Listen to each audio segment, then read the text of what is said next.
Está começando mais um Fala Mais. Falando sobre o movimento de Jesus. Boa noite, galera. Então, voltando para mais um episódio da segunda temporada do Fala Mais. Está conosco André Dixon, Jadiel Anacleto, e hoje nós vamos continuar esse papo, essa cultura que a gente quer desenvolver de discipulado, de tempo de mesa, de conversas, de ser um momento onde a gente consegue aprender, onde a gente consegue crescer, onde a gente também consegue compartilhar as coisas que a gente tem vivido, as coisas que o Senhor tem compartilhado na nossa vida, que tem nos permitido viver, e tudo isso é um privilégio. E como o privilégio não pode ficar só conosco, então nada mais justo do que a gente compartilhar com as pessoas que fazem parte do nosso público, estão perto de nós, ou pessoas que por alguma forma possam chegar nesse link. Sinta-se à vontade e, cara, que esse papo seja muito edificante. Então, para começar, André, alguma galera pode não te conhecer, você já está há pouco tempo em Blumenau, mas se apresenta, dá um resumo da sua história, se pudesse resumir a sua vida em uma frase, o que você gostaria de deixar que as pessoas pudessem lembrar quem o André é? Gente, primeiro, bem da hora estar aqui com vocês. Acho que é legal a ideia de trocar ideia com amigos. Então, tô animado com o dia hoje. Cara, o André, acho que eu sou um discípulo de Jesus, um seguidor dele. Eu sou casado com a Helena. Estamos aí, formamos uma família 8 meses atrás, então ainda não completamos um ano de casamento. E eu nasci numa família católica, me converti com 14 anos. E desde a minha conversão, acho que eu estou tentando me envolver com Deus nesse projeto de quem eu estou me tornando, né? Então, quero ser um homem de Deus, eu quero ser alguém conhecido pelo amor que eu tenho a Ele. E acho que queria muito chegar no final da minha vida não com um excelente currículo, com várias conquistas, mas eu queria chegar final da vida aí, com quem Deus sabe que eu sou e as pessoas conhecendo o André de verdade. Não me conhecer como pai, como amigo, como irmão, como irmã. Irmã não, né? Mas a minha irmã me conhecer como irmão, isso tudo. Então a ideia é isso. Eu sou seguidor de Jesus, eu trabalho com esporte. E aí, falando um pouco do que eu faço, mas não do que eu sou. Trabalho com esporte e missão. Então, 2 paixões da minha vida aí que eu descobri. O primeiro esporte, depois Jesus. E eu achei que para seguir Jesus eu tinha que abandonar o esporte. E um tempo depois eu descobri que eu podia juntar essas 2 coisas juntas. E isso tem tudo a ver com o que eu faço hoje. Então, hoje eu estou focado em fazer discípulos nessa área do esporte. E aí a gente pode falar mais sobre isso depois, mas dentro do esporte, através do esporte, tudo isso. Tipo assim, hoje você desenvolve a sua atividade ministerial, tem tempo integral nela, mas como é que foi esse processo essa virada de chave que tu entendeu ali, antes tu gostava de algumas coisas, Jesus vem e te acerta como um caminhão e muda tudo aquilo que tu acreditava até então, e aí você percebe que algumas coisas que Deus já construía no André, que ele pretendia utilizar no futuro como esporte. Como é que foi esse processo de entender a vocação e de repente virar e falar, não, dentro da minha vocação existem coisas que o Senhor construiu a minha vida toda que podem contribuir com isso? Como é que foi esse... Sim. Eu quando eu entrei na igreja, assim, eu não tinha muita noção de nada, né? Então, eu fui o primeiro crente da minha família. Então, assim, minha mãe tinha ido a uma igreja, tinha se convertido, aí ela vem, e aí eu e a minha mãe, assim, nós somos o início ali dessa caminhada, né? E aí, na igreja que eu tava, eles tinham essa ideia de dar oportunidades pra gente começar a liderar, para começar a praticar. Como na igreja, toda igreja acontece, nossa igreja aqui acontece. Então, onde dá os primeiros passos em servir em algumas áreas e tudo. E eu tentei várias coisas. Então, eu tentei a música, não sou um bom músico, sei fazer alguma coisa ali.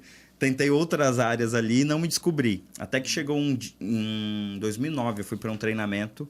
E aí foi a primeira vez que eu vi sobre essa ideia, sobre que eu podia usar o esporte de alguma forma para falar de Jesus para as pessoas, para o discipulado, para levar aquilo que eu acredito, né? Então, eu acho que foi bem natural o processo da vocação. E, por exemplo, às vezes me perguntam, André, quando é que foi o momento que você, virou a chave que você entendeu que você tinha que ser missionário em tempo integral? Eu não consigo lembrar desse Foi tentativa dia. e erro e alguma vez deu certo e E seguiu. uma hora deu certo e eu comecei a me fazer tanto isso, me envolver tanto com isso, que eu já não tinha mais tempo para as outras coisas. Então foi um processo bem natural. Quando me percebi, eu tava nesse caminho aí que Deus preparou e tal. E qual que foi o esporte que foi essa porta de entrada para você começar a missão, começar a sua chamada? Eu gosto muito de todos os esportes, né? Então meu pai, ele jogou futebol, jogou futsal, num nível ali, ele jogou base de times profissionais e jogou num nível futsal legal, assim. Mas o futebol não passou pela genética pra mim, né? Então acho que meu pai gostaria que tivesse passado, mas o meu esporte é o basquete. Você gosta de Então, mas assim, eu gosto de assistir tudo, cara. Eu sou, tipo assim, a crise pra mim quando eu entrei na igreja era ir pra IBD e deixar de assistir Fórmula 1 domingo de manhã, por exemplo, Nossa. né? Então, eu sempre gostei de todo tipo de esporte. Torce pro Golden? Golden State não, sou Miami Heat, cara. Ah. Comecei a acompanhar a NBA em 2006. Vocês dois são muito... Geração do Dwayne Wade. E tipo assim, a gente conhece o André por diversos locais que ele transitou, então os nossos pastores sempre fizeram essa ponte. E aí a fala que eles têm sobre o André é que você é um dos jovens com mais contatos, né? Ou o jovem missionário com mais contatos. Justamente porque você faz então esse processo de missão transcultural, né? Uhum. E hoje, dentro da sua missão, dentro dos grupos que você participa, quais são os ministérios, quais são os locais que você atua? Uhum. Hoje tem uma pequena organização, a gente chama Interface Esporte Comunidade, que é através dela que a gente desenvolve os nossos projetos locais aqui e dá suporte para o movimento, mas assim, acho que o que eu sempre estive conectado é o que a gente chama hoje Coalizão Brasileira de Esportes. Então é um movimento global, a Coalizão Brasileira ela é representação aqui no Brasil disso aí. Antes chamava Coalizão Brasileira de Ministérios Esportivos. E aí em 2011, eu acho, 2012, eles mudaram o nome para ser um negócio mais amplo e ter mais entrada em alguns ambientes que quando a gente fala de ministério não teria, né? Então mudou para Coalizão Brasileira de Esporte. Acho que esse é o principal. Então me envolvi com alguns outros movimentos na caminhada, trabalhei um pouco com o Vocária, que acho que é de onde nós nos conhecemos, foi a ponte para eu chegar aqui, né? Mas a coalizão é esse movimento que há 15 anos, desde os meus 17, eu estou envolvido. Por um tempo eu trabalhei com a CRU, então é um ministério deles chamado Atletas em Ação, que é voltado para atletas. Isso lá no norte. Isso, não. Aí eu saí do norte e vim para Praia Grande, litoral de São Paulo, para trabalhar com Atletas em Ação. Então a ideia era ficar ali em Atletas em Ação 2 anos, aprender com eles e aí começar a organização que eu comecei hoje. Acabou que eu fiquei 5 anos lá e demorei muito depois para começar a organização, então estou formalizando a organização só agora, né? Mas acho que a Coalizão Brasileira de Esportes é realmente o elo de tudo aí, né? Então tudo que eu fiz até hoje foi conectado com o movimento esportivo. Eu acho massa que, por exemplo, eu conheci o André no Vocária, que é um dos movimentos que existem. Eu acho da hora essa parte, tipo assim, de passar por vários movimentos, de coisas que acontecem além da igreja local. Não que a igreja local seja importante, ela é basilar para tudo o que a gente tem como experiência de vida de fé. Mas os movimentos, eles ampliam os nossos horizontes em diversos sentidos. Um, porque geralmente a gente está linkado a alguma denominação, e aí a gente acaba tendo uma realidade mais fechada nesse ponto. Mas também porque nos conecta a outras pessoas, a outras histórias que por circunstâncias normais ou vias comuns dentro de uma comunidade de fé normal, a gente não acessaria essas histórias, não conheceria essas pessoas e tal. E o que tu acha sobre essa participação, por exemplo, de jovens em relação a movimentos, enfim, quais os movimentos que tu indica, ou qual o caminho para chegar a descobrir esses movimentos? Que, por exemplo, eu descobri o Vocária porque uma amiga nossa aqui do Unised na época, antiga, o Madre Sede, Jovem Sede, ela conheceu o Vocária de alguma forma, e aí ela foi, ela gostou, veio, avisou, e aí eu fui nessa segunda leva de quem conheceu o movimento, entende? E para mim foi muito incrível essa experiência. Só que, de fato, às vezes, quem nunca começou, parece Sim. não conseguir chegar em algum movimento. Como que tu diria, por que seria importante e como que tu daria esse norte para tipo assim, beleza, é legal fazer parte de movimentos, porque o Senhor está se movendo, Cristo se move através das mais diversas formas. Como eu chego nesses locais tipo, a partir da minha região? Não, legal. Eu acho que antes de entrar no movimento em si, é importante a gente falar da igreja local. Porque, por exemplo, o ministério, nada começou a parte da igreja local. Pelo contrário. Então, eu comecei o meu envolvimento com a Coalizão Brasileira de Esportes, porque eu fui fazer um treinamento de algo que eu queria aplicar na minha comunidade local. Então, eu fiz um treinamento de uma estratégia chamada Kids Games, porque a gente, como adolescentes na minha igreja, a gente queria servir a comunidade, queria se envolver em alguma coisa. E aí, essa era uma estratégia de como usar jogos para alcançar e falar do evangelho para crianças no nosso bairro, na nossa comunidade. Então, eu fui com esse intuito. Fiz o treinamento, voltei para a minha comunidade local e fizemos isso. E fizemos isso algumas vezes. E é isso que foi abrindo os contatos e as conexões para pessoas vendo o que a gente estava fazendo na nossa comunidade local, falar, poxa, a gente queria que isso acontecesse aqui também. Tem como vocês virem treinar a gente? Tem como vocês virem ensinar a gente? E isso a gente está falando assim, eu e o meu bando de adolescentes que andava junto em 2009 ali. Então, tudo começou a partir da igreja local. Isso é bem importante falar, né? Só que eu acho que por que é importante? Eu vejo esse papel de movimento sendo bem legal, assim, porque a gente tem que ter uma visão grande da grande comissão. Então, eu acho que movimentos ajudam nessa questão de ter uma visão grande da grande comissão. O que eu quero dizer com isso? Às vezes a gente corre o risco na nossa igreja local que tem um chamado específico, que foi colocado num contexto específico para fazer uma diferença específica. Então, a gente precisa ter foco e especificidade no que a gente quer fazer com missão e igreja. Só que, às vezes, a gente foca tanto naquilo que a gente transforma aquele nosso foco a grande comissão. Só que qualquer coisa que não é a grande comissão que a gente vê lá em Mateus 28 mesmo, que é todas as nações, toda a terra, discípulos em todos os lugares, é algo que não é menor do que a grande comissão. Então eu corro o risco de reduzir a grande comissão à nossa missão como igreja local, no nosso contexto onde ficou. E eu acho que a possibilidade que movimentos dá é da gente achar outras pessoas de outras igrejas que também têm os seus focos, que também têm os seus contextos. E aí a gente percebe, poxa, o que eu estou fazendo não é cumprindo a grande comissão, quando eu estou indo e estou realizando o trabalho que a nossa igreja foi chamada para fazer. Eu estou contribuindo para uma missão que é muito maior do que qualquer coisa que a gente pode fazer.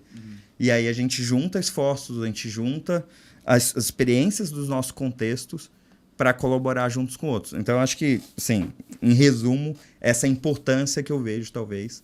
E conecta também até, tipo, a nossa frase básica é, tipo assim, falando sobre o movimento de Jesus. E a grande comissão é justamente isso. E aí, a minha experiência nos movimentos, ela dava, tipo assim, tanto gente que passava as mesmas crises que eu. Então, no momento que eu tava cheio de crise, isso foi muito bom, porque eu pensei, cara, não é só eu. E aí eu descobri um monte de gente com um monte de crise em todas as denominações possíveis. Eu falei, caraca, então isso faz parte da caminhada de fé da nossa vida. Então, beleza, ótimo. E aí, em um outro momento, juntos nós fomos auxiliando, cada um com o outro na sua dificuldade. E depois a gente foi vendo, as particularidades, as coisas que eles poderiam fazer, o quanto que o Senhor está fazendo lá, o que ele está fazendo aqui. A gente acompanha um monte de movimento de jovem, a gente começa a discutir um monte de ideia. E a gente vê o quanto que, tipo assim, a gente tava pensando isso, isso e isso, a gente vai ver tal movimento também já começou a fazer algo parecido. Ou, enfim, a gente vê, eu falei, cara, é o mesmo Cristo se movendo em diversos locais, partindo exatamente do mesmo ponto, sem ter conversado, e eles estão fazendo exatamente a mesma coisa, seguindo exatamente na mesma direção. Então, significa que existe uma única origem, que é Cristo, ainda que ela parta de locais diferentes. E eu acho que esse movimento, ele simplifica isso. Tipo assim, cara, tem muita coisa acontecendo. E o movimento de Jesus, ele é muito grande, mais que eu consigo captar. E eu preciso desses choques, assim, pra ver, cara, tem coisas muito incríveis, assim, tem gente muito apaixonada por missão, tem gente muito apaixonada por esporte, tem gente muito apaixonada pelo empreendedorismo, tem gente apaixonada por material, por arte, que aí faz arte e usa ela para, tipo, compartilhar o evangelho, enfim.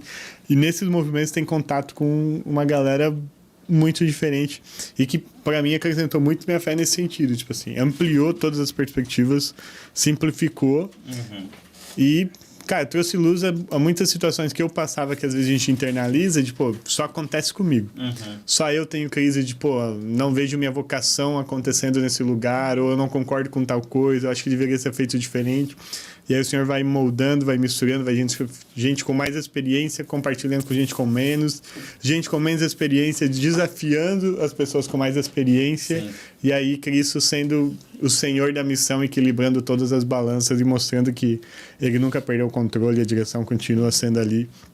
E eu achei incrível, assim. Eu fiz parte de todos os movimentos possíveis. Deixa eu ver. Acho que da BU, do Vocari. Tive contato com o pessoal da CRU. Com a igreja aqui, o escape, mas com o escape foi mais com ele. E, cara, mais alguns outros mais pontuais. O escape era o quê? O escape ele era um movimento dentro da FURB.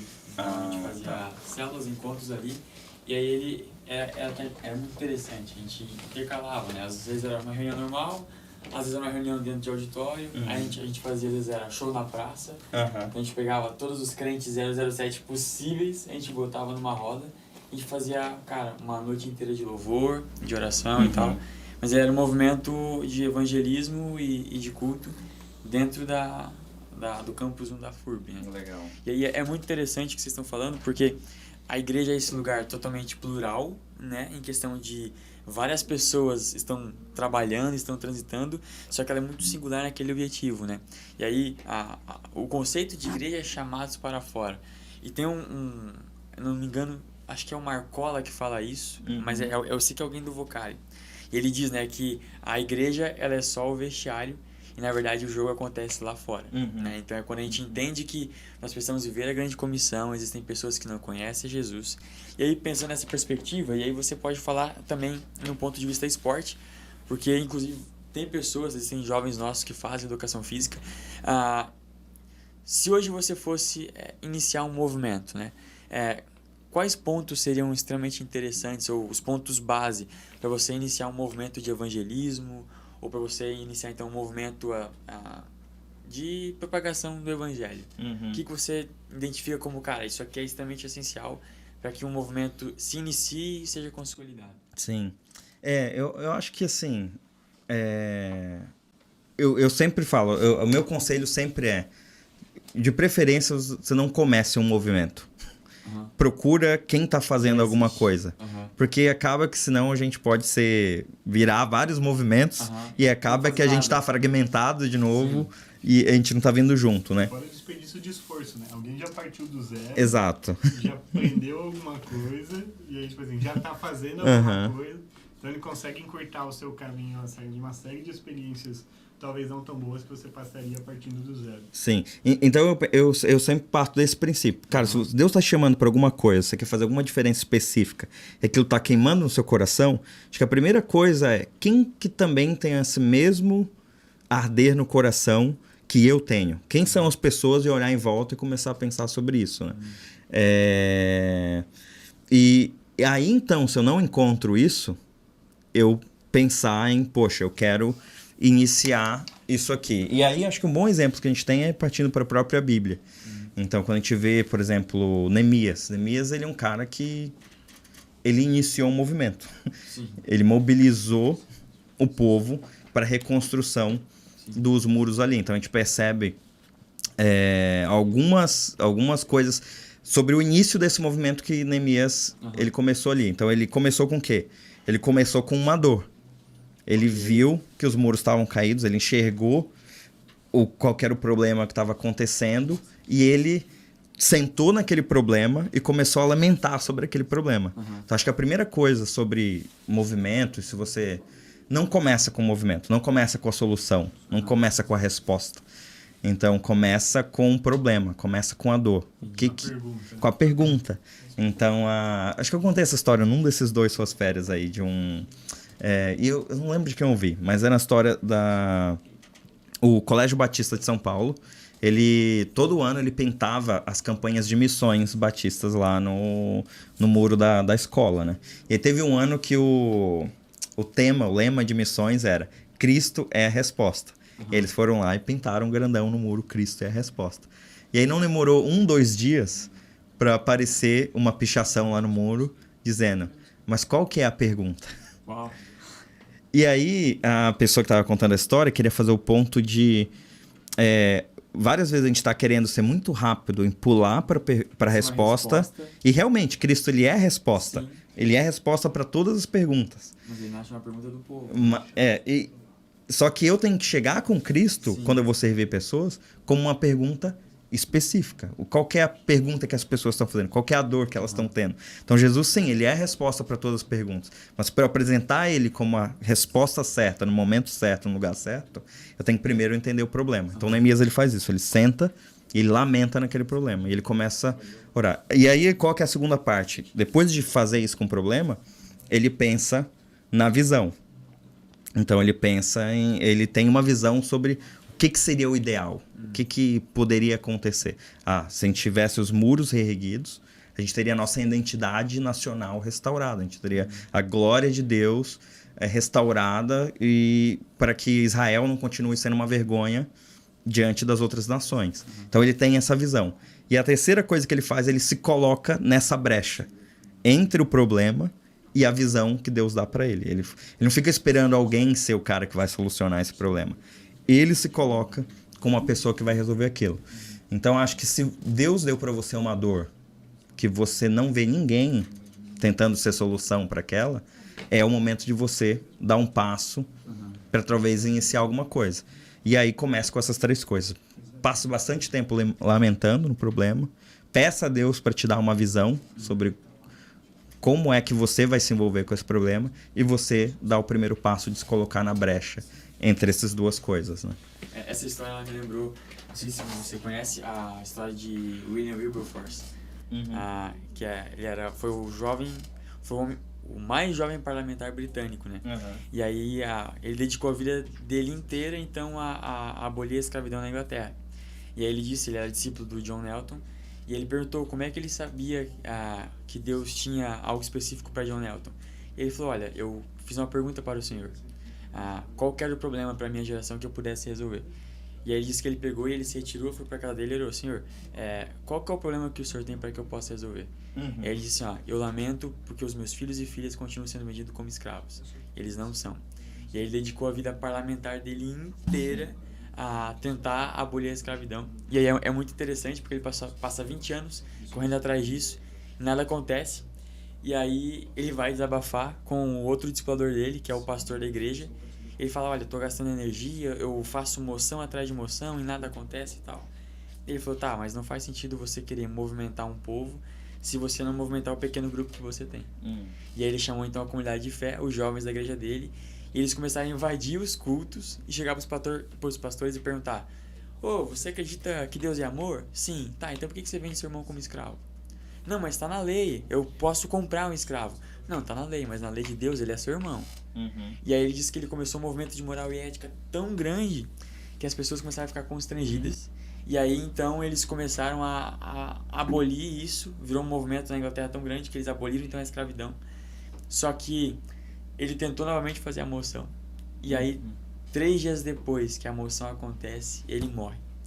E aí ele não percebe que a partir do momento que a Inglaterra então virou essa chave de abolir a escravidão, Estados Unidos, França, Espanha, Portugal e o Brasil foram responsáveis por abolir isso, né? E isso é como você falou, ele nasce de um problema. Né? Nasce de um problema. problema. De uma pergunta. Nasce de uma dor. De uma dor. Que ela, a priori, não é sua, mas você depois vai entendendo isso e você absorve essa dor como uma dor sua. Você começa a sentir isso. É isso. uma dor do corpo que você faz parte. Né? Tipo assim, eu posso ser o braço, mas a perna tá doendo, então tipo, eu vou fazer alguma coisa.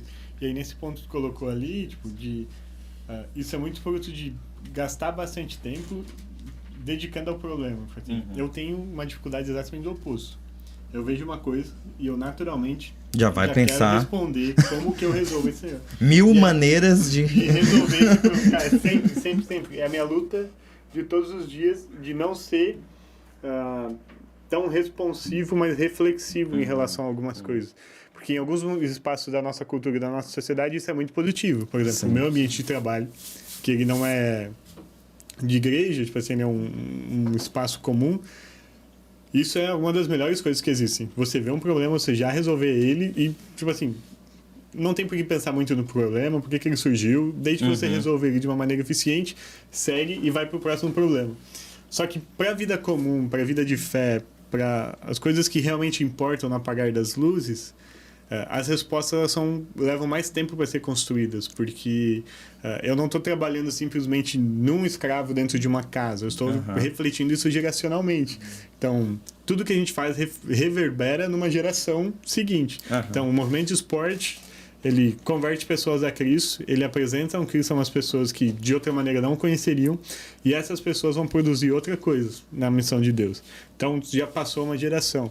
Esse cara, da mesma forma, ele libertou uma geração de escravos, que os seus filhos seriam livres pela primeira vez em sabe lá quanto tempo. E aí olha o impacto que isso teve, mas não resolveu na hora, porque uma coisa é tu assinar o papel que eles são livres. Outra coisa é a liberdade na prática da cultura. Então, tipo assim, desse novo direito. Mas reverberou geracionalmente. Tanto que reverbera até hoje. Reverbera porque alguém começou, alguém fez, alguém assinou. E a gente vê o quanto Cristo, o quanto a missão de Deus ela é geracional. Tipo, lá em Salmos, quando ele fala... Acho que é Salmos... Pô, o número me foge. Mas de uma geração que não conheceu a Deus porque os seus pais não contaram, sabe? Sim. Ó, Deus preocupando com a geração de novo, ao ponto de escrever no livro dele, ó. Teve gente que não me conheceu porque teve gente que não falou de mim. Sim. E aí a gente vê Neemias fazendo todos os... Poxa, isso prejudica a glória de Deus e vai impedir com que outras pessoas, outras gerações vejam o quão grande Deus de Israel é, para que eles possam conhecer e contemplar o Senhor. Então, tudo que Deus está fazendo nunca é no indivíduo. Nunca é no indivíduo. Tipo assim, nunca é qual que é a minha missão. É qual que é a resposta que Deus quer a uma dor que afeta o povo dele, com quem ele se importa. Assim, a missão de Deus não tem um CPF. Ela tem uma nação. São todos os filhos e todas as pessoas a quem Deus sacrificou o filho dele porque reconhecendo, se reconciliassem com ele. Então, qual que é o meu papel na missão? Fazer parte daquilo que Deus está construindo. Não é a minha missão pessoal, é o meu papel nela. Porque a missão é de Cristo, ela existia antes de mim, ela vai existir durante minha existência e ela vai continuar depois de mim. A única coisa que vai acontecer é que eu vou fazer parte disso tudo. Sim. E aí as perguntas nos colocam no lugar certo. Porque se eu fico no papel de agir, meio que eu acabo assumindo o papel de Deus. Não, se eu fizer isso aqui, resolve. Se eu fizer isso aqui... Como se eu falar, Deus, meus dilemas pessoais. Deus, eu sei que tu tá no controle. Mas se eu fizer isso aqui, eu acho que eu acelero um pouquinho esse processo e eu acho que eu chego no lugar certo. Aí lá vai, tipo, o tempo de refletir, de pensar, falar... Tá de novo tentando contribuir com o poder de Deus. Força. Assim, eu tô saindo de uma ferramenta para ser uma mente pensante, tipo assim, Deus, eu sei que tu é bom, mas eu tenho um jeitinho que vai dar um resultado melhor. E aí essa é uma das minhas maiores, não é uma crise porque eu tenho bem resolvido, só que é uma dificuldade que eu passo o tempo todo de ser muito mais de responder do que de perguntar. E aí é o exercício que Deus faz na minha vida todos os dias de existem muito mais perguntas do que respostas. E o discipulado, que é uma das coisas que a gente vai entrar na conversa, foi o que me ensinou sobre isso. Porque do discipulado, quando eu comecei os PGs, lá vai cacetada, 7 anos atrás, algo em torno disso. Em 2017. Enfim, muito tempo atrás, cara, as pessoas vão me procurar e eu estava preocupado com a resposta que eu daria para as perguntas de perguntas que eu nem sabia que iam ser feitas e nem quais seriam feitas. Eu já estava pensando, pô, se vir tal pergunta eu preciso responder isso, se vir tal pergunta eu não sei como eu respondo isso, tipo, e aí eu já começava a bitolar situações que não estavam ali e aí chegava na mesa. E a questão do discipulado e de andar com as pessoas mudou quando eu entendi que o que eu preciso são as perguntas certas, porque as respostas a gente constrói e descobre no caminho.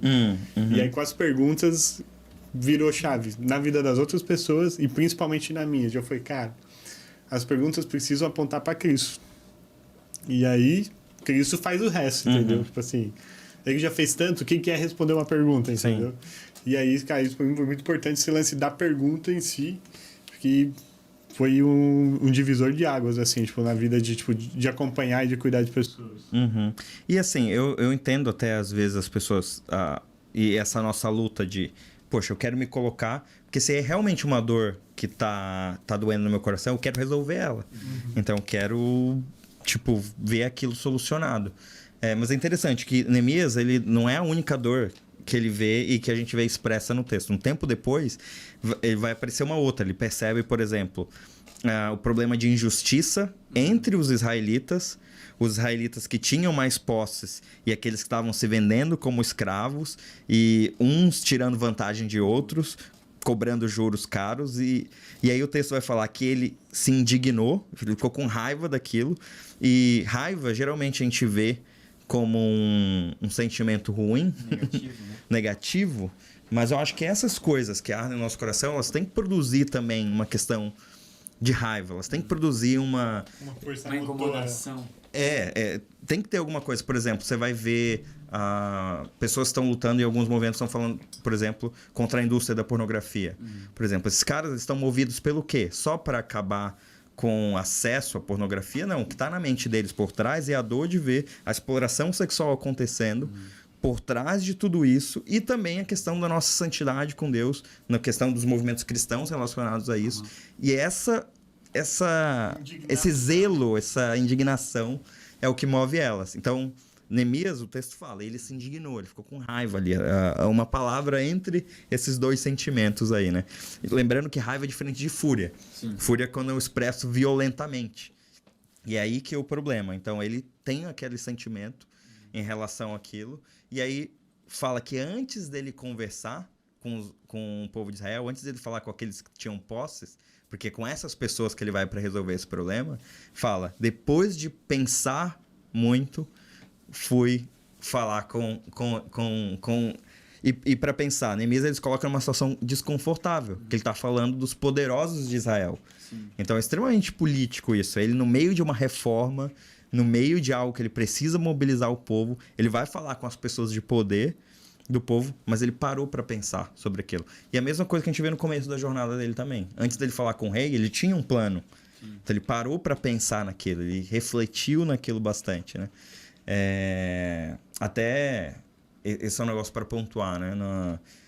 A gente não vir com as soluções de cara não quer dizer que a gente não vai planejar. A gente pode ter planos, mas até esses planos a gente faz dependendo de Deus, fazendo as perguntas certas, refletindo nas coisas certas e falando, Deus, humildemente temos um plano aqui.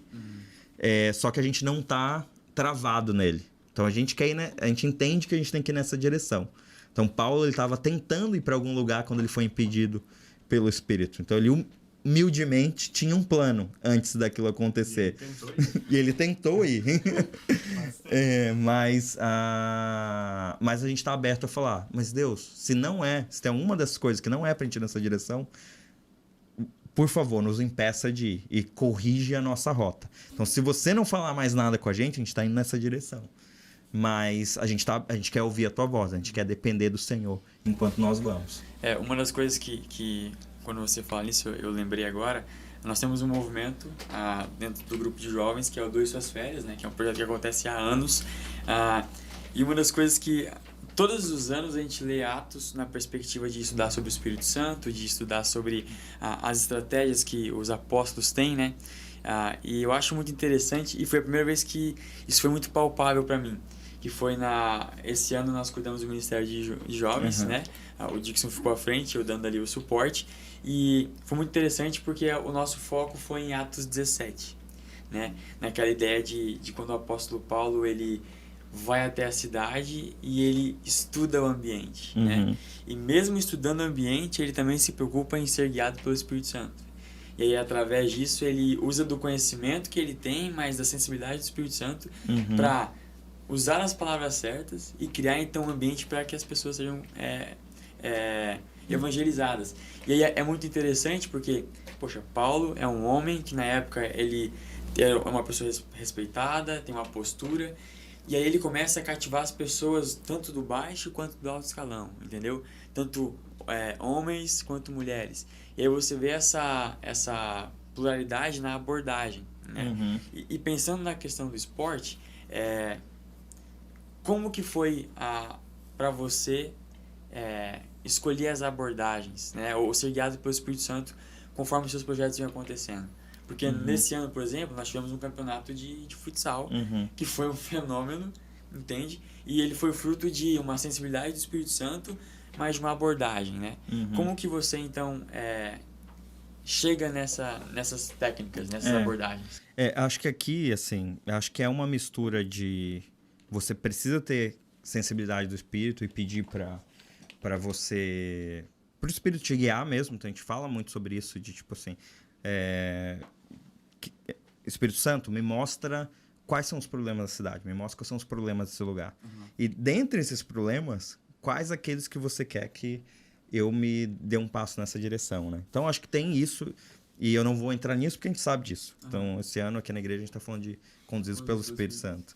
Então, não vou continuar batendo nessa tecla, porque isso é evidente pra gente, a primeira coisa, né? Mas talvez no que diz da nossa parte, do que a gente vai fazer, a gente tem um processo que a gente usa bastante na coalizão de esportes, chamado exercício de observar e ouvir. Então, exercício de observar e ouvir, que é justamente fazer as perguntas certas. Quem, onde, quando, por quê. Olhando para uma comunidade, para, através das perguntas, ter aquele problema destacado, ver o que vai surgir a partir dali. E aí, desse processo de fazer perguntas, vem a próxima etapa. Que aí você tem 3 possibilidades a partir das respostas que você vai ter. Ou você vai implementar uma abordagem que você já viu que existe em algum lugar, que é alguma coisa. Você não vai inventar a roda, como a gente estava falando ainda agora. Você viu, é um negócio que funciona, é um negócio que é um contexto parecido ou igual o que você está lidando, porque também não dá para a gente trazer uma solução de um outro lugar e tentar implementar a solução que achando que vai funcionar. Então, que nem você pegar uma chave... O poder nunca está no método, ele sempre está no espírito que conduz. Exato. Então, tipo assim, às vezes a gente atribui essa ideia, tipo assim, pô, em tal lugar funcionou exatamente desse jeito. Mas replicar não vai reproduzir o resultado. Exato. Porque o método, por mais replicável que ele seja, a cultura dos 2 ambientes não são iguais. Então, tipo assim, aonde está a nossa confiança? Está naquele espírito que está conduzindo ou no método que nós estamos trazendo? Porque às vezes a gente vai atrás dos métodos buscando uma confiança que só o Espírito Santo deveria trazer para nós. No sentido de, como eu faço um projeto de jovens que é perfeitamente assertivo? E a gente vai nos maiores movimentos e pega aqueles métodos deles e tenta replicar. Mas o que esses caras fizeram, que era assertivo, era ouvir a voz do Espírito Santo. E que fez com que o método deles fosse 100% assertivo. O mesmo método precisa ser replicado para todos os lugares. E aí a estratégia pode variar. Mas a gente nunca pode transferir o poder para o método e tirar o poder do Espírito Santo. Eu acho que tem 2 problemas aí, né? Esse que você falou, de eu tô focando no resultado, e eu acho que o resultado ele é produzido dentro do laboratório, dentro de um tubo de ensaio. Então eu jogo os mesmos elementos ali e capuft. Veio o mesmo resultado, né? Mas e tem outro problema também, que é tentar transferir algo que funciona num contexto X para um contexto Y. Que também é uma outra problemática do ponto de vista lógico até, não só espiritual, né? Então, acho que tem um problema espiritual e um problema lógico aí. Então, uma possibilidade é implementar algo que eu vi que funciona em algum lugar, o contexto é parecido, vai dar certo. Segunda possibilidade seria eu adaptar algo, que às vezes eu vejo algo que é muito parecido, que o princípio, o fundamento é bom, mas precisa de um ajuste. Precisa de algo para aquela cultura ali. Um exemplo, por exemplo, eu tentar fazer algo com floorball, que é um esporte da Suíça, super famoso lá nos países escandinavos, profissionalizado. Deve ser legal. Procura no Google aí, floorball. E eu tentar fazer a minha estratégia ser o floorball principal para alcançar o Brasil para Cristo. Então, eu estou transferindo algo de um contexto totalmente diferente aqui. Mas talvez a metodologia que eles usam de discipulado utilizando o esporte pode ser utilizada aqui. Eu preciso mudar o esporte. E eu vou usar o futebol, eu vou usar o vôlei, eu vou usar o skate. Então, eu vou adaptar algo que eu vi acontecendo em algum lugar e ele só precisa de um ajuste. Ou é a terceira possibilidade. Aí eu preciso criar. Eu preciso inovar. E aí a gente depende de um Deus criador que nos fez imagem e semelhança dele. E a gente ora a oração, Deus, O Senhor é criador, o Senhor é criativo. O Senhor falou pra gente cantar um cântico novo todos os dias. Então, você quer que a gente crie também. Você não quer que a gente cante os mesmos cânticos sempre. Você pediu pra gente cantar um cântico novo no Salmo 96. O que é que o Senhor quer criar aqui? O que você quer que surja ou que a gente inove a partir daqui? E a inovação é outro assunto que, se a gente for entrar nele agora, é outra caixa aí que vai embora. A ideia de inovação é que a adaptação é inovação também. Então, você pega algo e vai melhorando e vai fazendo, que é isso com que basicamente tudo aconteceu. Tipo assim, a Ferrari não surgiu da Ferrari, surgiu do primeiro carro do Ford, e foi indo, foi evoluindo, e foi adaptando, e aí eles foram entendendo o contexto. Aí o carro já não servia para tal terreno, começou a fazer para outro, enfim. E aí vai um papo muito longe, assim.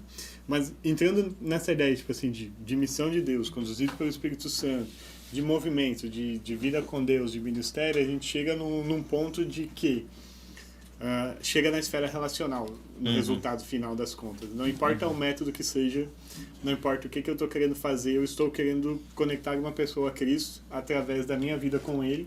Então existe um relacionamento ali. E aí eu queria entender para ti, como é para ti essa ideia desse tempo de mesa, de cultura de conversa, de questão de cuidado, de discipulado, porque essa é a principal força motriz que nos fez fazer a segunda temporada do Fala Mais, que é justamente conversar sobre essa ideia de a gente precisa viver uma vida que eu estou conectado com pessoas, que eu me relaciono com Cristo, mas que eu também estou conectado à vida de outras pessoas. A gente gravou com o pastor Aguiar nessa ideia de que tem gente que vive querendo sacar. Eu me relaciono contigo com o que eu consigo tirar de ti, eu me relaciono com o Jadiel conforme o que eu consigo tirar dele. E aí vem Cristo. São relacionamentos transacionais. Exato. Um relacionamento que, tipo assim, parte de um ponto de que tu não precisa me oferecer nada de volta. Mas eu faço porque alguém fez primeiro. Eu amo porque alguém me amou primeiro. Eu me movimento porque alguém se moveu primeiro. Cristo se moveu por nós antes de que o mundo existisse. Então, antes de eu ser criado, já existia um movimento na minha direção que me faria voltar para o Senhor. Então, como é essa mesa, esse relacionamento para ti, nesse ministério, tipo assim, de como você conecta as pessoas de novo, porque o esporte leva. Sim. E aí, dali para frente, e como isso é na sua vida? De por que você acha, se você acha isso importante? Eu não acredito que o esporte é a solução, ou a principal solução, ou a melhor solução para conectar pessoas a Cristo. Assim como eu não acho que é a arte, assim como eu não acho que é outras ferramentas, talvez, que a gente vai encontrar. Alguns estão usando agronomia, por exemplo, na África, estão ensinando as pessoas a plantarem para... Mas os relacionamentos que essas coisas podem produzir. Então, hoje, quando a gente fala de missões, e com esse intuito, a gente está falando sobre criar relacionamentos e criar comunidade. É nessa direção que a gente vai, né? Relacionamento, sim. Esse é o principal...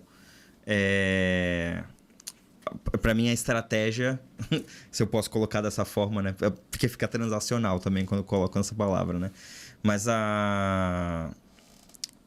o exemplo que eu uso é Jesus. Então, Jesus, ele quando está andando no meio das pessoas, ele não está pensando em como é que eu vou fazer essas pessoas agora entrarem no meu movimento, serem adeptos da religião que eu estou fundando, ou disso aqui. Então, quando o texto que fala que Jesus está andando no meio da multidão, está lá em Mateus 9, versos 35 a 37, fala que ele ia pregando o reino de Deus, de cidade em cidade, vila em vila, ele ia passando no meio da multidão, e eu amo essa questão de Deus ser... Jesus ser esse Deus encarnado que atravessa o sofrimento humano, ele atravessa a nossa realidade, o que a gente passa aqui, e ele olha para as pessoas e ele tem compaixão delas. Quando eu tenho compaixão das pessoas, eu vou querer me envolver com aquela pessoa. Eu não quero só me envolver com a situação e o problema dela. Eu quero me envolver com ela primeiro. E é isso que Jesus faz na maneira como ele vai encontrando com os discípulos.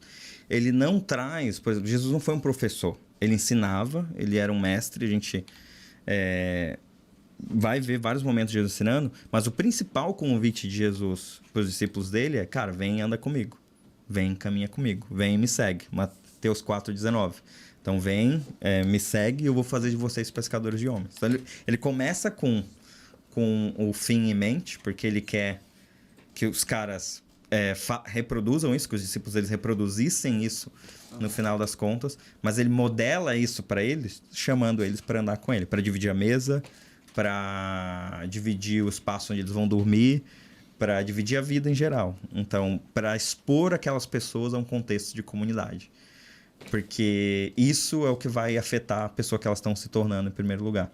E eu acho que isso é importante falar. A missão, ela não é...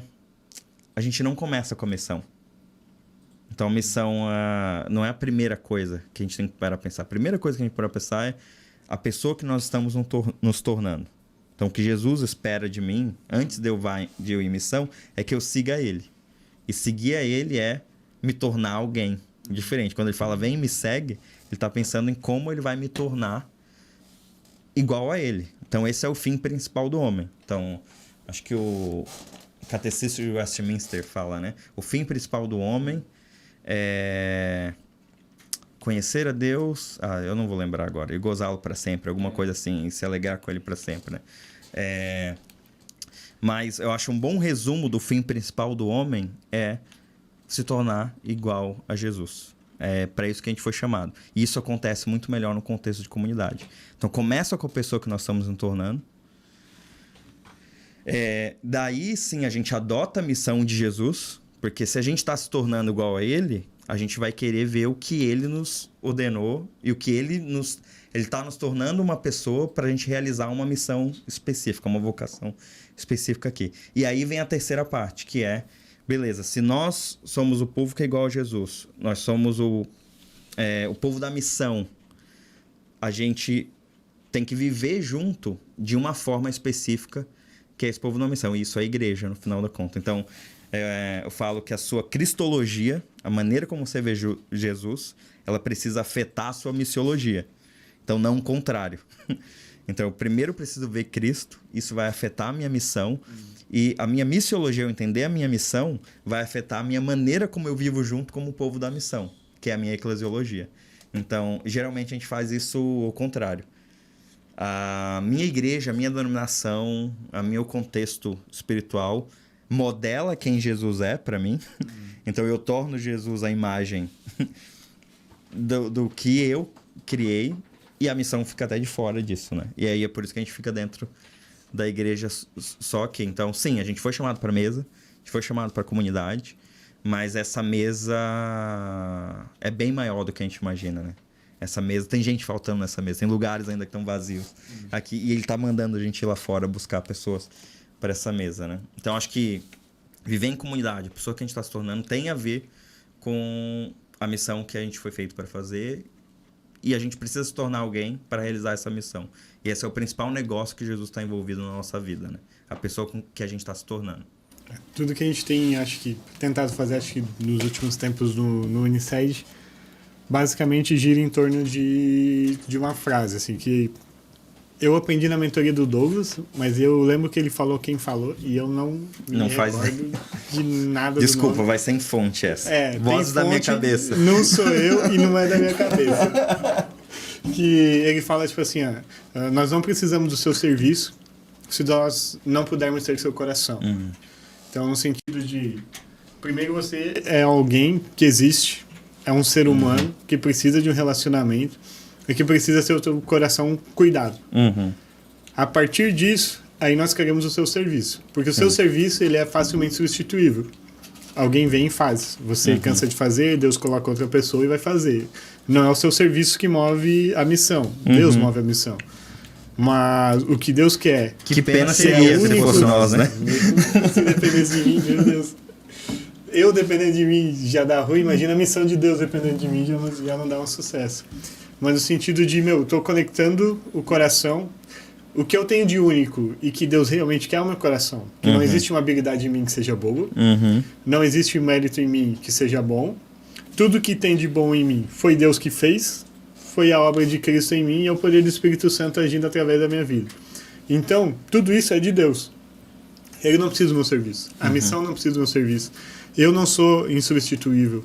Eu posso estar começando um movimento agora, E ainda assim Deus pode levantar uma pessoa para ficar no meu lugar, ou para fazer algo melhor, ou para começar em outro lugar, ou para vir do nada e dar continuidade, fazer coisas incríveis, porque a missão, ela é, além de mim, muito maior do que o que eu sou, mas uma coisa que cabe a mim, e única e exclusivamente a mim, é colocar o meu coração nas mãos de Jesus, fazer esse relacionamento com Ele valer a pena, porque acho que é a única coisa que vale a pena na vida, o nosso relacionamento com Ele, que é de...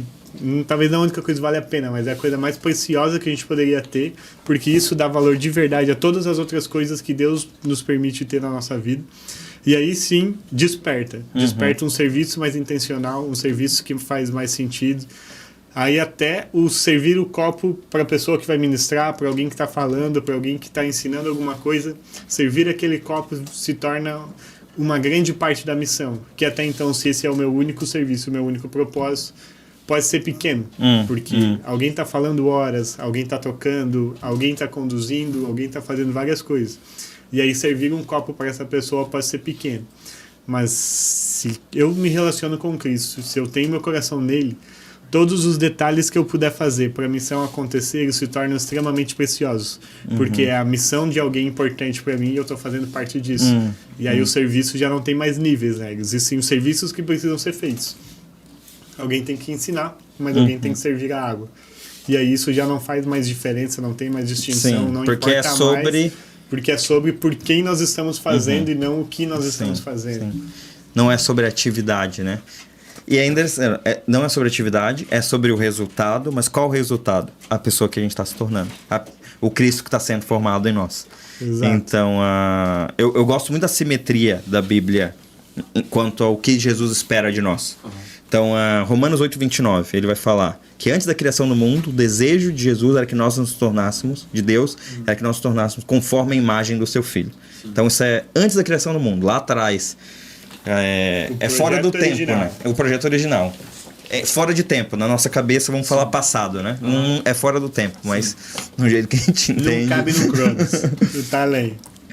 Aí, isso é o passado. Presente. 2 Coríntios 3,18 vai falar que agora nós, com nossos olhos desvendados, contemplamos a imagem do Senhor como um espelho e que esse Espírito, agora mesmo, dia após dia, de glória em glória, nos transformando conforme a imagem do Filho de Deus. Também está nesse processo de transformar a gente. Então, no passado...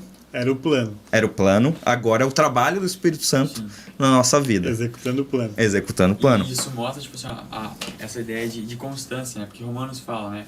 Que existe uma ardente expectativa no dia que Deus vai revelar aquilo que seus filhos realmente são. Né? Sim. E eu amo, cara, demais a definição de Jesus como o verbo encarnado. Né? Porque o segredo da mensagem é o quanto você se torna ela. Né? Então, por exemplo, eu trabalho num colégio que é cristão. Eu passo o maior tempo rodeado de pessoas da igreja. Então, a minha vida, ela é, vamos dizer assim, é fácil em termos de caminhada cristã, porque eu tenho pessoas no que eu posso me apoiar. Só que eu quero evangelizar pessoas. Aí vem a indignação, cara, como é que eu posso evangelizar pessoas se o ambiente onde eu estou, as pessoas já conhecem Jesus? Aí existe a questão do discipulado. Porém, nesse ano eu queria me desafiar em algumas coisas, inclusive me testar no próximo 2 suas férias. E aí, de novo, veio aquele ponto, cara, eu preciso achar pessoas que fazem parte da minha vida, mas que não conhecem Jesus. Eu preciso despertar esse interesse nelas em conhecer Jesus, eu preciso despertar essa mensagem dentro de mim e tudo mais. E aí eu lembro que teve um dia, numa segunda-feira, às 5 da manhã eu acordei, um barulho de gente andando ao redor da minha casa e tal. Eu falei, ué, o que é isso? Demônio? O que tá acontecendo? Mano, vamos orar. E aí eu descobri que não, eram os meus vizinhos, né? E aí, cara, eles estavam indo trabalhar e tal. E aí eu abri um pouco a janela e olhei. Eles estavam com roupa de corrida. E aí eu falei, cara, que estranho isso, com roupa de corrida e tal. Aí passou o dia, encontrei, cara, o que você tava fazendo? Não, é porque a gente corre pro trabalho, aí a gente chega lá, toma uma ducha e vai direto pro trabalho. Eu falei, sério, cara? A gente vai lá alguns dias quando a gente não tem carona. Geralmente a gente vai segunda, quarta e sexta. Aí eu falei, poxa, que legal e tal. E aí veio aquela parada do problema. Cara, existem pessoas ao meu redor que elas não estão sendo evangelizadas. Na quarta-feira, acordei às 5 da manhã, botei o tênisinho, os shorts, cara, vamos correr. Olhei pros caras, e aí, bom dia e tal. Onde é que você vai? Cara, tô querendo fazer exercício, vou casar daqui a pouco. Posso correr com vocês? Pô, vamos nessa. E aí a gente foi começando a correr, começando a conversar e tudo mais. E aí eu lembrei de um texto lá quando Paulo fala sobre a corrida da fé, e eu comecei de uma maneira bem subliminar a introduzir algumas coisas. Eu falei, cara, cansei. Agora eu lembro daquilo que o cara falou sobre esmurrar o corpo. Ele, cara, como assim esmurrar o corpo? Eu falei, não, porque tem um texto de um cara lá que fala que eu corro como se estivesse esmurrando meu corpo. E os caras pararam a corrida e sentaram comigo e começaram a conversar. E aí, a partir desse momento, cara, eu comecei a conversar com eles e a trocar essa ideia, a introduzir. E não apenas introduzir o evangelho, mas tentar me tornar ele, para que aquelas pessoas pudessem ver isso de uma maneira muito visível, muito palpável. E eu lembro que lá pela 6ª corrida, cara, a gente, no meio dessa conversa, e aí começaram a falar sobre problemas dentro de casa, problemas financeiros, problemas familiares. E aí houve a oportunidade de então fazer o pedido. Cara, vocês não querem entregar a vida de vocês a Cristo? E aí foi muito gratificante porque eles aceitaram Jesus. Pô, que da hora. Cara, isso foi muito legal. E aí eu pensei, pô, vou parar de correr, né?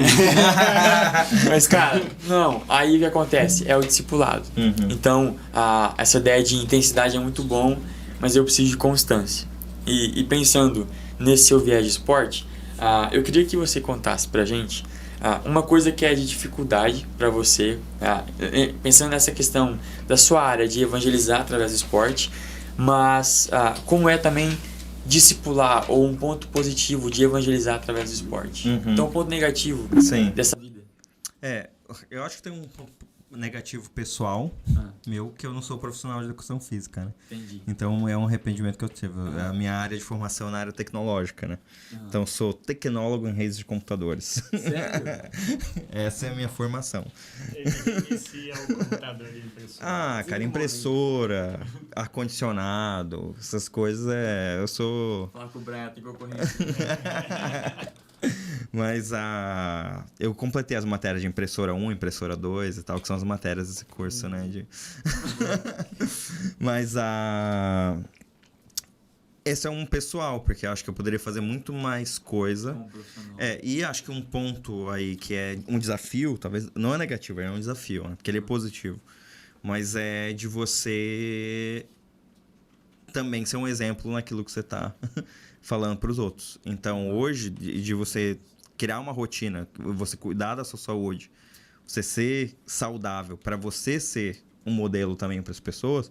Por que isso? Porque aí eu vou entrar na tua segunda pergunta, que é a vantagem ou o que é de positivo nisso. Voltando à nossa conversa um pouquinho atrás, a gente tem uma pessoa que a gente está se tornando. Sim. Então, Deus ele está restaurando o nosso espírito aqui. Então, o que é o espírito? É tudo aquilo que você não consegue, a nossa parte do nosso corpo, que não dá para colocar num microscópio ou analisar num laboratório. Então, essa é a parte nossa que me faz levantar todos os dias para fazer o que eu quero fazer. Esse é o espírito. Mas a gente não é seres espirituais. A gente não é só espiritual. Senão a gente seria fantasma. Então, nós somos seres que têm um corpo e que têm uma mente. Então, acho que um negócio muito legal que o esporte proporciona é a gente discipular pessoas, ajudando não só elas cuidarem do espírito delas e elas terem a renovação da mente delas, a transformação que vai acontecer no espírito delas, mas uma renovação que é corpo, mente e espírito. Elas aprenderem. E recentemente a gente teve aqui na igreja o Luciano Subirá falando um pouco do corpo. Então essa parte... E ele tocou um pouco na questão da mente também, quando ele falou de estresse. Ali tudo isso. Então é legal essa parte, porque acho que muitas vezes com outras áreas a gente não entra nessa questão de a pessoa que nós estamos nos tornando também em relação ao nosso corpo, mente e espírito. Eu vi, é a mesma coisa da tua história do Douglas lá, da fonte e tudo. Eu lembro de algo, não faço ideia da fonte, não lembro, não é meu. Mas era uma história de alguém tava contando de um cara que não contratou uma pessoa, fez uma entrevista de emprego lá com a pessoa, o cara mais ou menos 50 anos e tal, tudo que tava fazendo entrevista de emprego. E aí, eu acho que é mais ou menos assim a história. Também me dá um pouquinho de licença poética, talvez eu esteja mudando um pouco. Mas vai fazer sentido. A aplicação vai vir. E aí ele não contrata aquela pessoa. E aí o cara pergunta... mas por que você não contratou o fulano? Não fui com a cara dele. Mas qual é qual é a culpa que o cara tem da cara que ele tem? E aí a resposta do cara foi, olha, com 50 anos, todo mundo tem culpa da cara que tem. Porque 50 anos é a gente que vai dar o formato a essas coisas todas, né? Então, a ideia era essa, né? Então, nós estamos nos tornando alguém. E o discipulado é isso. Eu ajudar aquela pessoa a se tornar a imagem de Cristo. Então, todo mundo... tem um autor que eu estou lendo bastante agora, é o John Mark Comer. Ele fala de formação espiritual. E ele fala, todos nós, cristãos e não cristãos, todas as pessoas, elas estão sendo formadas espiritualmente. Por quê? Porque elas nasceram com essa parte espiritual de quem elas são. O que acontece é que elas estão sendo formadas espiritualmente sem intencionalidade nenhuma. O que é o discipulado? A gente ajudar uma pessoa a continuar o processo dela de formação espiritual, mas na intenção de se tornar que nem Jesus. Então, ela fazer mudanças na vida dela, ela começar a andar esse caminho que Jesus... Qual que é a direção desse caminho? É de se tornar exatamente quem Jesus é. Então, acho que esse é um ponto bem positivo da questão de trabalhar com esporte, porque você consegue tocar todas essas áreas. Né? A gente vê, tipo, como Deus é incrível, né? Porque, assim, ele faz um plano e ele vê que não daria tão certo. E ele só executa esse plano porque ele já pensou na solução do plano, que era, tipo, a gente ia pecar.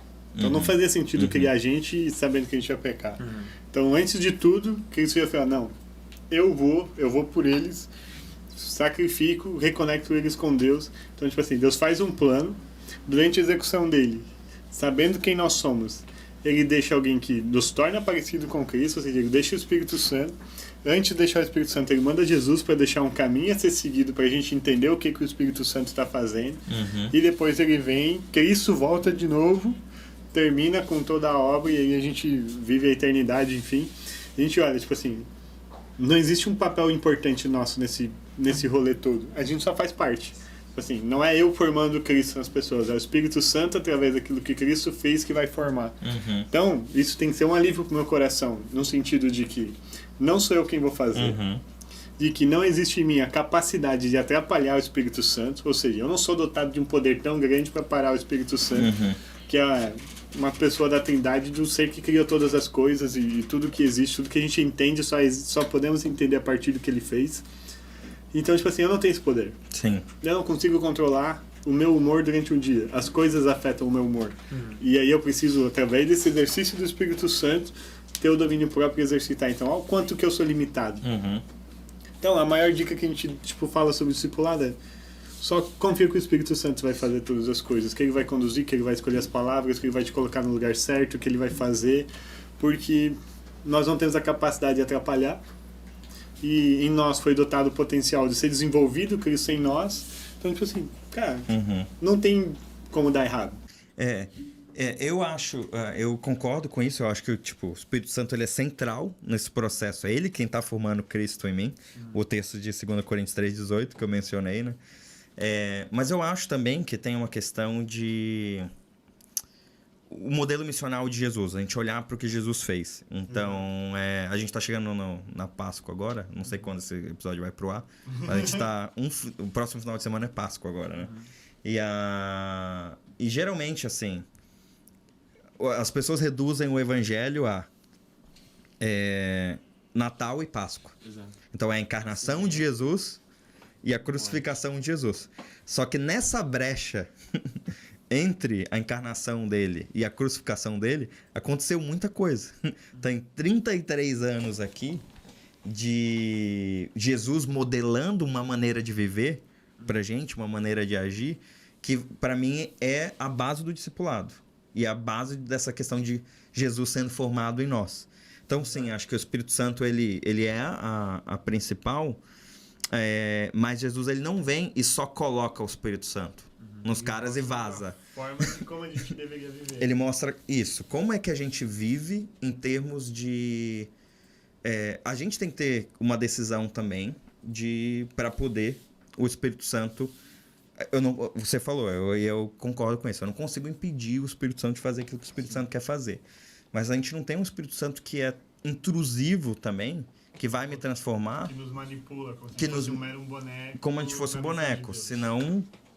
E a Bíblia é enfática, né? Jesus ele vivia com seus discípulos, mas havia momentos onde o texto fala Jesus cheio do Espírito de Deus. E aí operava os milagres, né? Sim. Então, tipo assim, ele estava presente todo o tempo, só que existia momentos onde a ação dele ela era muito mais evidenciada do que a ação da pessoa de Cristo. É não anular um papel, mas evidenciar uma participação. Exato. Existe um modelo Exatamente. de Eu acho que isso é perfeito, porque é isso. Ó. O Espírito Santo está agindo em todo momento no discipulado.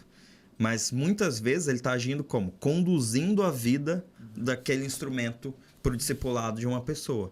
Então, a gente vê, por exemplo, Saulo se encontra com Jesus no caminho para Damasco. Então, ele se encontrou com Deus no caminho para Damasco. Isso é suficiente para uma conversão? Mais do que suficiente. Ele se encontrou com Jesus no caminho para Damasco.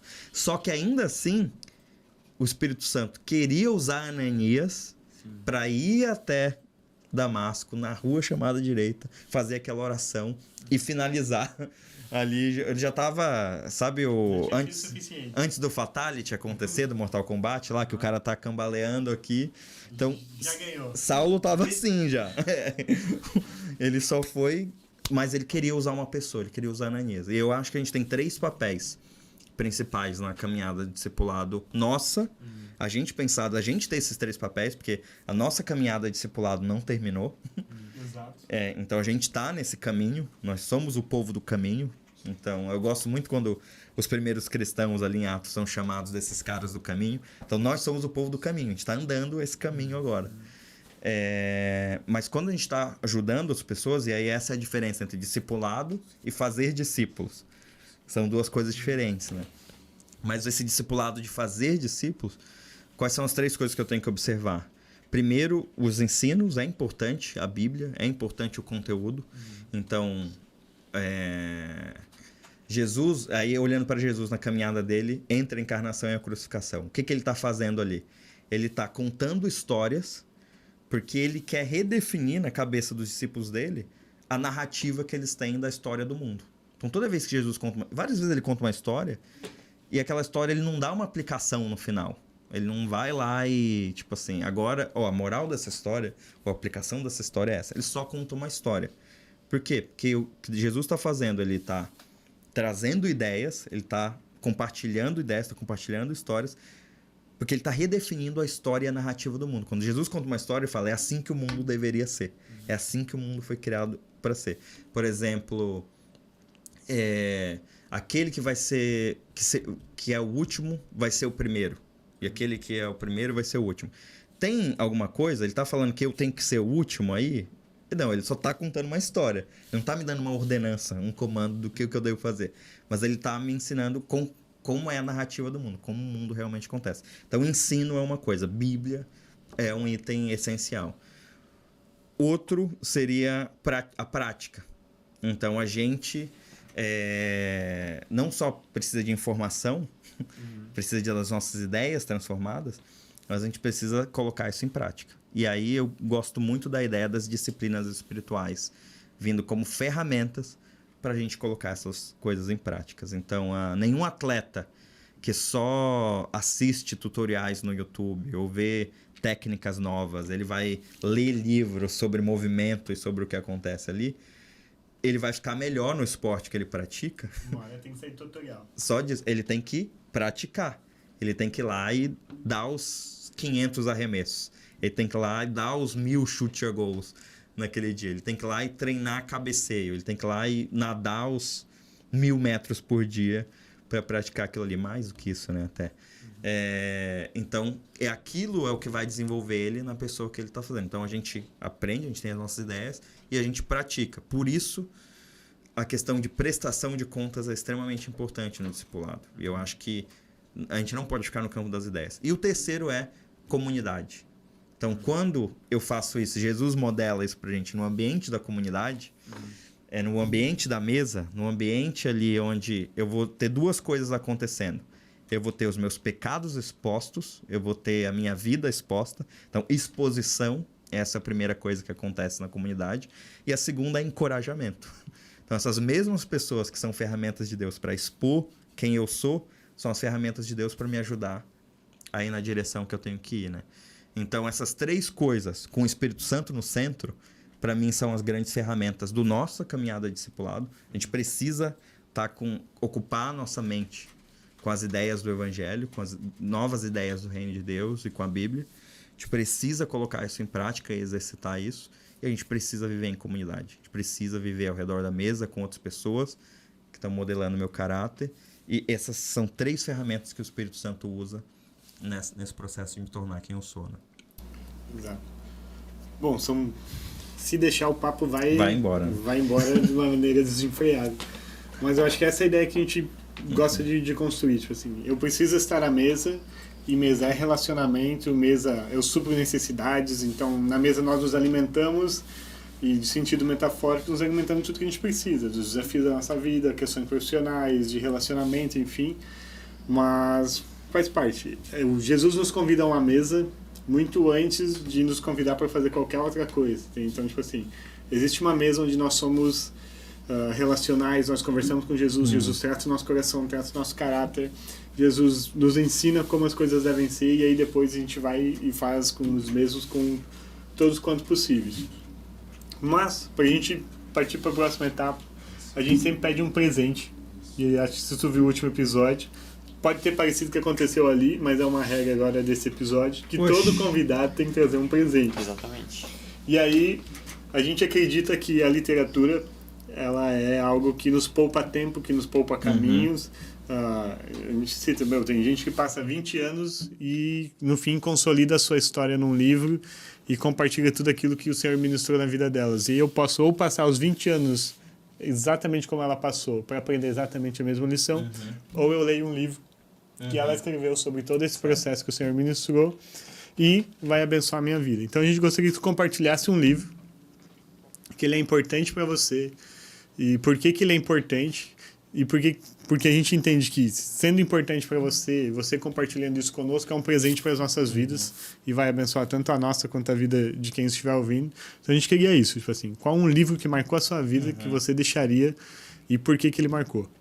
Cara, tem um livro para mim, e isso eu devo ao meu amigo Ricardo Castro, que é pastor lá em Mauá da Serra, no Paraná. Mas foi indicação dele esse livro, e eu tenho que ler pelo menos uma vez a cada 2 anos. Ele falou, lê pelo menos uma vez por ano. Eu tento ler pelo menos uma vez a cada 2 anos esse livro. Mas chama Liderança e Integridade. É do Ronaldo Lidório, esse livro. E é um livreto, é fininho. Ele, tipo assim, 2 sentadas você termina ele, editora Betânia. E pra mim, cara, eu gosto da maneira como o Ronaldo... É como se ele estivesse conversando com você, na maneira que ele escreveu o livro ali. E ele está trabalhando o principal item da liderança, né? Que liderar é influenciar pessoas nesse caminho que a gente conversou aqui, em se tornar uma pessoa. E eu só consigo reproduzir, eu tenho das minhas inspirações, dos meus heróis, assim, o pastor chama Cassie Carstens, e ele fala, a gente consegue ensinar aquilo que a gente sabe, mas eu só consigo reproduzir aquilo que eu sou.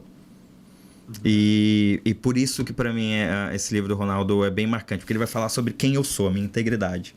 E é isso no final que eu vou reproduzir enquanto eu faço discípulos, né? Então essa é a minha sugestão. Se você ler esse livro aí uma vez a cada 2 anos, pelo menos a cada 2 anos você vai ser lembrado. Ele lê a cada 1 ano. Como ele lê a cada 2, ele tá pedindo 2 de mim. Eu vou ler a cada 4 e assim a gente tem uma pirâmide inversa. Mas, André, muito obrigado pela sua participação. É sempre um prazer conversar com você. Espero que ano que vem, 2 suas férias, trabalhamos juntos. Sim, né? Se Deus quiser. E, gente, se você gostou desse vídeo, você sabe o que tem que fazer, então se inscrever, comentar, curtir. Envie para pelo menos 2 pessoas para conhecer um pouco da história do André e tudo aquilo que ele faz. Ele é extremamente relevante. Ele é uma bênção para a nossa vida, para o nosso ministério, para o nosso coração. É um amigo querido. E é isso. Nós somos nós estamos em movimento, nós somos Unimovimento. Deus abençoe vocês. Valeu, gente. Falando sobre o movimento de Jesus.